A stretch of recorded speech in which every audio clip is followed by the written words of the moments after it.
see this as a really cool, it's a symbiosis, faithfulness and obedience. Because one thing that I've heard, and I'm sure some of you have heard it, if you go to like, if you see these reels on Facebook or TikTok and why somebody wouldn't want to be, I guess, religious, but we're not in this religious aspect. It's why would I follow somebody? Why would I just let go of everything that I have? Like, who is he to know that I'm better or what I need? Like, I'm the creator of my life. I get to choose what I want, all this stuff. And it's a yes to that and a no to that. So there's things that you can control in your life, like your choices, your feelings, your thoughts. Like Your sometimes your thoughts, actions, there's a lot of thoughts that come ahead, but your it's your words. choices mainly and how you feel.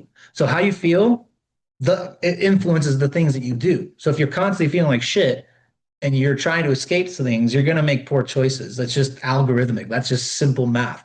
If you are in a happy state and you are good and you have standards about yourself, you're going to make probably good choices, not from a place of fear, but from a place of structure, something that you can make choices on, and it's going to build itself upon. But in that process requires this faithfulness that when you do make these choices, things work out.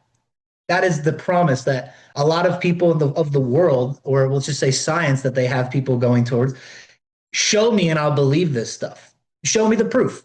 Everybody needs proof. Seeing is believing, and that's how things are going to work out. If I don't see it, if I don't have the laid out map, I'm not going to make a move.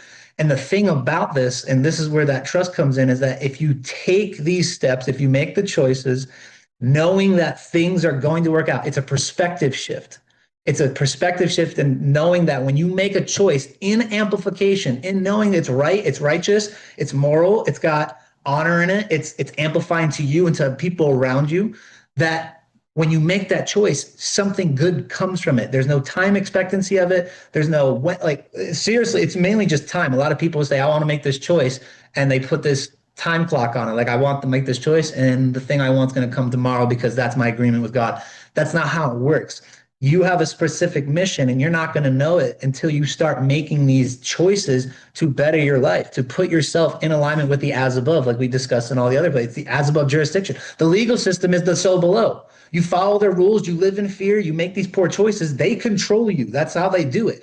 But the reality is that is still an illusion, and you can come back out of that. Just because you're in it doesn't mean you stay in it. You choose to stay in it. This is the part where you can have control over your life. God gave us that ability to choose what we want to live in. He loves us so much, and just like we talked about in the last episode with unconditional love, that if you want to live in chaos, you want to live in this legal system and choose a so below, he'll let you, because there's something in it that you need to learn. And Well, it's like with our kids. They only want to hear so much, and then it's like, I don't want to listen to you because you're mom and dad, and it's like, okay, go find out the hard way. And the way I explain this, and I've said this, say this a lot to a lot of people because it hits home, but like it's like jumping out of a plane and skydiving.